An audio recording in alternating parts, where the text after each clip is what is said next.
믿음이 있어도 확신이 없을 수 있다. 믿음이 있어도 확신이 없을 수 있다라는 제목으로 하나님 말씀 증거하도록 하겠습니다. 요한 1서 5장은 확신장이라 그랬습니다.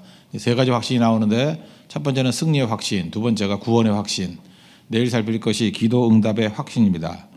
오늘 두 번째 내용인데 구원의 확신 이야기입니다. 13절의 핵심 구절이죠. 내가 하나님의 아들의 이름을 믿는 너희에게 이것을 쓰는 것은 너희로 하여금 너희에게 영생이 있음을 알게 하려 함이라.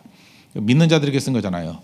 이미 믿고 있는 사람들에게 너희에게 영생이 있음을 알게 하려 함이다. 너희들에게 확신이 있기를 원한다. 구원의 확신이 있기를 원한다. 이런 접근이라는 것입니다.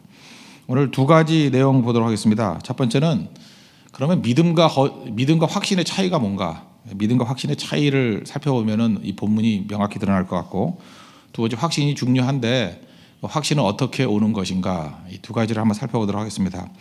첫 번째는 믿음과 확신의 차이입니다. 오늘 제목과 마찬가지로 믿음이 있어도 확신이 없을 수 있다는 것입니다. 이거 사실 굉장히 방대할 수 있는데 책 좋은 게 하나 있습니다. 2011년에 나온 책인데 생명의 말씀사에서 존 라일이라는 청교도 설교가가 쓴 책인데 번역이 되어 있습니다. 여러분 할인해서 사면 4,000원 이하로도 살 수 있는 책입니다. 구원의 확신이라는 책이에요. 구원의 확신. 원제목은 Assurance. 그죠? 구원의 확신. 확신이라는 책이에요. 7챕터로 되어 있는데 구원의 확신에 대해서 정말로 이 한 주제를 가지고 책 한 권을 쓴 거예요. 아주 치밀하게 잘 설명되어 있는 책이라고 생각합니다. 두 번째 챕터가 뭐냐 하면 구원받는 성도도 구원의 확신을 갖지 못할 수 있다. 오늘 제목 그겁니다. 믿어도요. 믿음이 있어도 확신이 없을 수 있는 상태가 있다라는 것입니다. 예를 들기로는 이렇게 들었어요. 이제 뿌리와 꽃 얘기인데 믿음과 확신은 이런 거예요. 믿음이 뿌리라 그러면 확신은 꽃이라는 거예요. 뿌리 없는 꽃은 없죠. 그러니까 믿음 없는 확신은 없지만 뿌리는 있어도 아직 꽃이 안 필 수 있죠. 그러니까 믿음은 있어도 확신은 없을 수 있다 이렇게 얘기하고 다양한 증거들이 나오는데 예를 들어서 베드로가 물에 빠져 들어가면서 나를 구원해 주세요 하는 건 믿음이라는 거예요. 그런데 사도행전에서 공회원들 앞에서 담대히 하나님의 말씀을 증거한 거 이건 확신이라는 거예요. 또 마가복음 9장에서 그 아들이 귀신 들린 아버지가 와가지고 할 수만 있으면 고쳐달라 그랬더니 할 수 있거든요. 무엇이냐? 믿는 자에게 능치 못할 것이 없다. 그랬더니 나의 믿음 없는 것을 도와주십시오. 그러면서 예수님께 기도하잖아요. 그건 믿음이라는 거예요. 반면에 로마서 8장에 나오는 사도 바울의 고백이 있죠. 누가 능히 하나님의 택하신 자를 송사하리요. 의롭다 하신 이는 하나님이시니 누가 정죄하리요. 이렇게 크게 외치는 거 이거 확신이라는 거예요. 그러니까 믿음과 확신의 차이점을 좀 아시겠죠? 믿음은 이제 시작이고 확신은 절정이다. 이게 왜 중요하냐면 구원파라는 이단이 있지 않습니까? 구원파가 맨날 한 20년 전부터 아무나 붙잡고 이랬어요. 구원의 확신이 있습니까? 이랬다고요. 없다 그러면 이 사람들은 뭐라 그러냐면 구원의 확신이 없으면 구원 못 받았대요. 그래서 구원파예요. 그죠? 구원의 확신이 없으면 구원 못 받았대요. 그거 아니란 얘기예요. 믿음이 있어도 확신이 없을 수 있다니까요. 그 얘기를 잊지 마십시오. 이제 설명을 해드리면 우리가 성구영신 예배 때 창세기 15장과 16장을 구분했습니다. 15장에 나오는 하나님이 쓰신 인생, 하나님이 만드신 인생이 있고 내가 너를 15장 1절이잖아요. 두려워하지 말라고 내가 너의 방패가 되어줄 것이고 너의 상급이 되어줄 거다. 이제 그 15장이거든요. 하나님이 쓰신 인생, 하나님이 만드신 인생. 근데 16장에 넘어가면은 무슨 소리야? 그냥 내가 만들어 봐야지 하면서 하갈을 통해서 이스마엘 얻었죠. 내가 쓰는 인생, 내가 만드는 인생. 15장으로 돌아가야 된다 이 얘기죠. 그러니까 15장의 그 믿음이 하나님께서 주신 믿음이지만 그때의 믿음은 16장을 봐서 알겠지만 굉장히 미약한 믿음입니다. 그죠? 15장 1절에 뭐라 그래요? 내가 너의 두려워하지 말고 방패될 것이고 상급될 거야. 그랬더니 2절에 뭐라 그래요? 그런 쓸데없는 소리 하지 마시고요. 난 아들이 없는데요. 자식이나 주세요. 그렇게 얘기하잖아요. 그럴 때 하나님께서 그를 끌고 5절에 보니까 밖에 나갔어요. 그래서 별을 보여주면서 시청각 교육이죠. 하늘에 있는 무별을 봐라. 셀 수 있니? 못 센다. 내 자손이 이와 같이 되리라. 굉장히 유명한 구절이 그 다음에 나와요. 창세기 15장 6절의 말씀. 아브라함이 여호와를 믿으니. 이 1절에서 얘기했던 방패가 되고 상급이 된다는 얘기를 2절에서 믿지 않았어요. 하도 믿음이 연약하니까 하나님이 끌고 나가서 별 보여주고 확인해 주니까 믿었대요. 이 믿음은 굉장히 미약한 믿음이에요. 근데 아브라함이 여호와를 믿으니 여호와께서 이를 의로 여기셨다. 굉장히 중요한 선언이에요. 너무너무 미약한 믿음인데 그것도 막 흔들리는 믿음. 심지어 그 다음 장 16장에 가면은 막 믿음이 파손되는 믿음인데도 불구하고 그 믿음을 의로 여기셨대요. 그러니까 굳이 설명한다 그러면 창세기 15장의 믿음과 창세기 22장 모리아산에 올라가는 믿음하고는 차이점이 있어요. 창세기 22장에 올라가는 믿음은 거의 확신에 가득 찬 믿음이고 15장의 믿음은 정말 미약한 믿음이에요. 근데 창세기 22장의 믿음을 보시고 내가 너를 의로 여겼다. 그럼 우리는 참 절망에 빠질 것 같은데 창세기 15장의 이런 미약한 믿음을 보시고 그걸 의로 여기셨다. 그건 약한 믿음도 구원시키는 믿음이라는 거예요. 구원을 이끄는 믿음이라는 거예요. 그걸 우리에게 보여주고 있습니다. 그러므로 확신이 없으면은 뭐 구원 못 받는다 이런 식의 소리는 옳지 않다라는 것입니다. 그래서 존 라일은 이렇게 설명을 해요. 불시로 설명을 하는데 작은 믿음이라고 해서 무시하지 말라. 작은 믿음도 구원에 이르는 믿음이다. 자그마한 불씨도 불꽃도 진짜 불이죠. 뭐 이렇게 촛불은 불 아니에요? 그 촛불도 뭐 잘못 넘어뜨리면 그냥 큰 건물 하나 다 날려버릴 수 있잖아요. 작은 불도 불이라는 거예요. 또 물 얘기하면서 한 방울의 물은 물 아니에요? 물이죠. 그래서 크기보다 중요한 것은 진실성이라고요. 믿음의 진실성. 진짜 하나님을 믿고 의지하는 것. 그럼 미약한 믿음이라도 그건 구원에 이르게 만든다는 것입니다. 그래서 이런 설명을 하고 있어요. 그러므로 우리가 아무리 미약한 믿음이라 할지라도 그것은 구원에 이르는 의로 여기시는 믿음이라는 것. 그렇다고 여러분 확신을 가지 말라는 얘기가 아니에요. 확신을 가면 유익이 되게 많이 있죠. 뭐 만족과 평안을 주고 모든 임무를 감당할 수 있고 오늘 그 주제가 아니니까 구원의 확신으로 가면 좋은 것들이 어마어마하게 많아요. 그러나 그거는 각설하고 미약한 믿음이라 할지라도 그것이 구원에 이르는 믿음이라는 거예요. 그게 오늘 중요한 메시지라는 것입니다. 여러분 예수님이 나의 죄를 위해서 죽으심을 믿습니까? 그 믿음이 구원으로 이르는 믿음이라는 것. 그걸 의로 보신다는 것. 그래서 미약한 믿음에도 믿음의 불꽃을 남기고 오는 우리 대만선교가 되고 우리 일상의 삶이 되고 우리 자신이 되는 우리 은혜의 역사가 있기를 바랍니다. 그럼 두 번째, 이게 믿음에서 끝나는 게 아니라 확신으로 가야 될 거 아니에요. 그럼 확신은 어떻게 오느냐? 확신이 오는 방법은 두 가지예요. 말씀을 들으면서 오는 거고 또 하나는 성령께서 도와주신다는 거예요. 선물로 도와주신다는 거예요. 요한일서 11장 5장 11절 12절을 한번 보시면 먼저 알아야 된다는 거죠. 또 증거는 이것이니 하나님이 우리에게 영생을 주신 것과 이 생명이 그의 아들 아래에 있는 그것이니라. 아들이 있는 자에게는 생명이 있고 하나님의 아들이 없는 자에게는 생명이 없느니라. 하나님이 우리에게 영생을 주셨는데 영생을 주시는 방법이 뭐냐면 영생이 아들 안에 있다는 것입니다. 예수님 안에 있다라는 거예요. 우리가 해야 될 일은 뭐예요? 하나님이 그렇다 그러는 것을 이렇게 받아들이는 거예요. 받아들이기 위해서 해야 될 일이 무엇입니까? 들어야죠. 알아야 이걸 믿을 거 아니에요.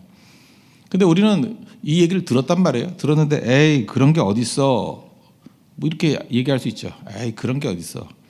그래서 9절 10절을 보십시오. 만일 우리가 사람들의 증언을 받을진대 하나님의 증거는 더욱 크도다. 하나님의 증거는 이것이니 그의 아들에 대하여 증언하신 것이니라.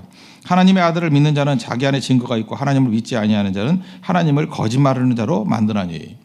하나님이 분명히 예수님을 통해서 구원을 주신다. 믿음의 구원을 주신다 그랬는데 에이 그런 게 어디 있어. 지금 여기 논지가 뭐예요? 말이 좀 어렵죠. 야 사람들이 두세 사람이 말해도 믿잖아 니네들. 근데 하나님이 말하는데 안 믿는 거예요. 안 믿는 거. 그럼 뭐예요? 하나님을 거짓말장기로 만드는 거죠. 하나님이 그렇다 그러는데 우리는 아니래요. 하나님을 거짓말장기로 말하는 거 아니냐. 이런 접근이라는 거예요. 그래서 우리는 많은 순간 이래요. 어떤 사람이 확신을 가지고 있으면 교만하다고 생각을 해요. 나는 구원에 확신이 있어. 아이 저 교만한 거. 근데 또 겸손한 척 하잖아요. 나는 뭐 구원을 받았는지 못 받았는지 모르지만 막판에 가봐야 알죠. 그럼 되게 겸손해 보이잖아요. 아니라는 거예요. 우리가 접근하는 게 두 가지가 있는데 나를 중심으로 접근할 수 있어요. 내가 잘 살고 내가 헌신하고 내가 그러니까 조심스럽게 살면 구원을 받겠다. 이걸 이제 존 라이언은 설명하기를 인슈어런스, 보험이래. 보험. 우리 가운데도 이렇게 보험 드는 사람들이 있죠. 그래서 보험하시는 분들이 있는데 보험을 들면 어떤 일이 벌어져요. 그냥 뭐 하나 걸리겠다 싶어가지고 내가 이렇게 많이 접근하는 거죠. 그래서 뭐 중고등학교 다닐 때 장난치는 놈은 그러던데 뭐 기도할 때 뭐 하나님, 공자님, 부처님, 마호메트 뭐 아무나 들으시고 뭐 나를 붙들어 주세요 이런 거. 그건 자기 중심인 거예요, 그죠? 뭐가 진짜 신인지 모르니까 그 중에 하나 아무거 보험 들듯이 인슈어런스. 그러니까 이건 우상이에요, 우상. 다 나를 중심으로 하는 거거든요. 내가 납득이 돼야 되고 내가 만족을 해야 되고 정말 지겨운 게 이게 자아거든요, 자아. 그래서 믿음이 아니고 인슈어런스인 사람이 많아요. 보험인 사람. 지금도 여기저기 가서 보험 들어오는 사람 많죠. 이 사람 안 되면 저거고 저거 아니면 이거고. 남녀지간에 결혼할 때도 남자애들 중에서도요. 그 어장관리라는 게 뭐예요? 인슈어런스죠. 보험 아니에요. 이 여자 안 되면 저 여자고 뭐. 그 어장관리라는 거 아니에요? 인슈어런스. 다 자기 중심적인 거라고. 그 안에 없는 게 뭐예요? 책임감, 희생 이런 거 하나도 없어요. 가짜입니다, 가짜. 그런데 하나님이 다 이루셨대요. 하나님이 다 이루셨고 예수님이 다 이루셨고 예수님을 받아들이면 영접하기만 하면 된다. 그 영접하는 걸 믿는다 그러거든요. 믿기만 하면 된다. 라고 할 때에 생기는 마음을 assurance. 확신이라고 확신. assurance. 아, 이거 진짜 영어 간만 있으면 금방 이해하는데, 그죠? 이 인슈어런스가 아니라 assurance다. 그래서 딱 이해했으면 좋겠어요. 뭐 안 되면 할 수 없는 거고. 그죠? 그거에 바로 확신은 그렇게 오는 거예요. 어떤 한 목사님 얘기인데 그 성령의 내적 증거 얘기를 하는 거예요. 여기 지금 사실 이게 6절부터 8절까지 잠깐 설명해야 돼요. 6절부터 한 8절까지 보겠습니다. 이는 물과 피로 임하신 이시니 곧 예수 그리스도시라. 물로만 아니요 물과 피로 임하셨고 증언한 이는 성령이시니 성령은 진리니라. 증언하는 이가 셋이니 성령과 물과 피라. 또한 이 셋은 합하여 하나니라. 무슨 막 암호 같은 얘기를 하고 있는데 이게 예수님이 이루신 거에 대해서 성령이 증거하신다는 건데 예수님에 대해서 물과 피라고 증거했던 이유가 뭐냐면 당시에 영지주의자들이 있었거든요. 그 가연설 도케티즘이라 그래가지고 예수님은 실제로 육체를 갖고 오신 게 아니라 우리가 착각을 했다는 거예요. 이렇게 영적으로 보였다는 거예요. 그래서 그게 아니라는 걸 보여주기 위해서 물로 오셨다. 세례 받으시는 거거든요. 하나님이 오셨다는 거예요. 피로 증거한다. 이거 뭐 십자가이셨다는 거예요. 세례부터 시작해서 십자가까지. 그러니까 예수님의 두 가지를 말하는 거죠. 신성으로서 예수님, 인성으로서 예수님. 이거 설명이 오늘 핵심이 아니니까 그렇게만 이해하고 넘어가요. 나중에 이거 주제할 때 또 자세히 설명할게요. 그 예수님을 누가 증거한다는 거예요? 성령께서. 그러니까 성령은 예수의 영이에요. 예수의 대언의 영이에요. 예수님을 증거하는 거예요. 예수님에 대해서 예수님 우리 구세주라는 것을 영생을 주시는 분이라는 것을 믿게 확인해 주시고 에베소서 1장에 의하면 인쳐 주시는 분이 성령이라는 거예요. 그래서 우리가 믿기 위해서 필요한 게 뭐냐면 성경을 들어야 되고요. 믿음은 들으면서 나고 그다음에 듣는 중에 성령께서 역사하셔서 확신에 이르게 만들어요. 설교 시간도 마찬가지입니다.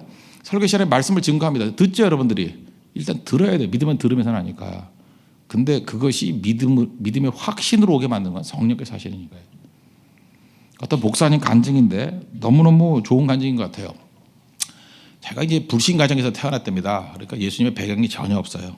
그래서 이제 교회를 다니게 되는데 초등학교 4학년 이렇게 다니다가 5학년 때 교회에서 그 세번역 성경을 주면서 저 쉬운 성경이에요. 주면서 이거를 읽으라고 이렇게 체크를 하면서 다 읽으면 상을 준다고. 참 그때가 좋을 때였어요. 요즘에 애들은 상 준다 그래서 잘 안 움직이는데 우리는 뭐 하나 준다 그러면 목숨 걸고 했거든요. 참 가난함이 주는 축복이에요. 교회에서 상 하나 준다 그래서 성경을 읽기 시작한 거예요. 그래서 그 신약 성경인데 다 읽기 시작했다는 거예요. 믿음은 하나도 없으면서. 마태복음을 처음 읽으니까 족보가 나오더라는 거예요. 이게 뭐야? 무엇을 낳고. 이게 산부인과 복음인가? 이제 의혹이 오고. 그다음에 예수님이 무리를 걸었다 이 얘기가 나오는데 초등학교 5학년인데도 불구하고 사람이 어떻게 무리를 걸어? 거짓말이야. 이렇게 뜨는 거예요. 예수님이 보리떡 5개와 물고기 2마리로 5,000마리 먹이고도 12바구니 남았다. 그럴 때 순간에 나오는 말이 뻥이야. 이렇게 나오더라는 거예요. 죽은 자를 살리셨다 이런 얘기가 나올 때 거짓말이야. 어떻게 이러는지 아시겠죠? 읽을 때마다 반발이 생기는 거예요. 말도 안 돼. 거짓말. 이거 거짓말 투성이네. 믿기 어렵네. 어떻게 이런 일이 벌어져? 계속 그런 마음으로 읽었다라는 거예요. 다만 상을 주기 때문에. 상을 줄 때 이게 체크를 하니까 읽었다라는 거예요. 근데 놀라운 일이 벌어졌어요. 계속 그런 마음으로 읽었는데 자기도 정확히 어디쯤인지 모르겠대요. 요한계시록쯤 왔을 때에 믿어지더라는 거예요. 자기가 놀랬대요. 계속 그런 태도로 읽었는데 요한계시록쯤 오니까 믿어지더라는 거예요. 거짓말 투성이 책인데 이게 말이 돼. 그런데 믿는 게 아니고 믿어지더래요. 그때 교회에 그림이 하나 있었는데 물에 빠져서 이렇게 죽어가는 베드로를 예수님이 손잡고 이렇게 일으키시는 그런 그림이었대요. 그 그림을 보는 순간에 확실히 믿는구나 하는 걸 제가 깨달았대요. 저 예수님이 분명히 하셨어. 이렇게 믿게 만드는 확증을 누가 주시는 거예요? 성령이 주시는 거라고요. 그래서 굳이 구분을 한다 그러면 말씀을 들음과 성경을 읽음과 성령이에요. 성령. 이게 우리가 확신을 준다는 것입니다. 그러면 여러분들도 말씀 들어야 됩니다. 듣는 것보다 무서운 게 없어요. 마귀가 믿음의 역사를 확증 가운데 못 가게 만들기 위해서 우리에게 하는 일이 뭐예요? 못 듣게 만들고 또 성령을 부인하게 만든다는 것입니다. 그래서 에베소서 2장 8절에 보니까 너희는 그 은혜에 의하여 믿음으로 말미암아 구원을 받았으니 이것은 너희에게서 난 것이 아니요 하나님의 선물이라. 이 선물이라고 얘기한 건 뭐예요? 성령께서 주시는 선물이라는 거예요. 확신은 이렇게 오는 것입니다. 그러므로 두 번째에서 우리가 중요한 건 뭐예요? 믿음을 선물로 주시는데 성장의 과정이 있다라는 거죠. 그래서 붙들어야 될 게 뭐냐면 미약한 믿음도 의로 인정받는 믿음이다. 구원받는 믿음이다. 그리고 확신의 유익이 어마어마한 게 많은데 확신으로 가는 길은 말씀을 듣는 것과 성령께서 확신을 주실 때 그러한 뜨거운 확신 가운데 거하게 된다는 것입니다. 우리 확신 가운데 거하는 믿음의 종 되기를 바랍니다. 이것을 우리 웨스트민스터 신앙 고백이라고 있죠. 거기서 대요리 문답 또 요약하는 것을 소요리 문답 그래요. 거기 문답으로 적어놓은 게 있습니다. 그 문답을 한번 읽고 확인했으면 좋겠어요. 한번 띄워주십시오. 우리 다 같이 한번 읽읍시다. 첫 번째 시작. 모든 신실한 신자는 자신이 현재 은혜의 상태에 있고 장차 구원받으리라는 것을 항상 확신하는가? 이게 81번째 문답이에요. 그럼 대답이 뭐예요? 대답.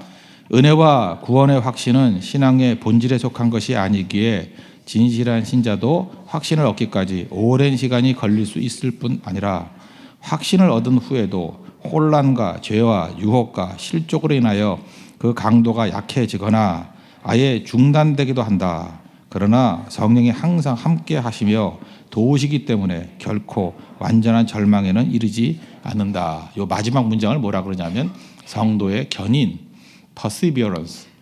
한번 믿은 사람, 하나님이 택한 백성을 절대 버리지 않는다. 구원의 확실성. 이렇게 얘기한다는 거예요.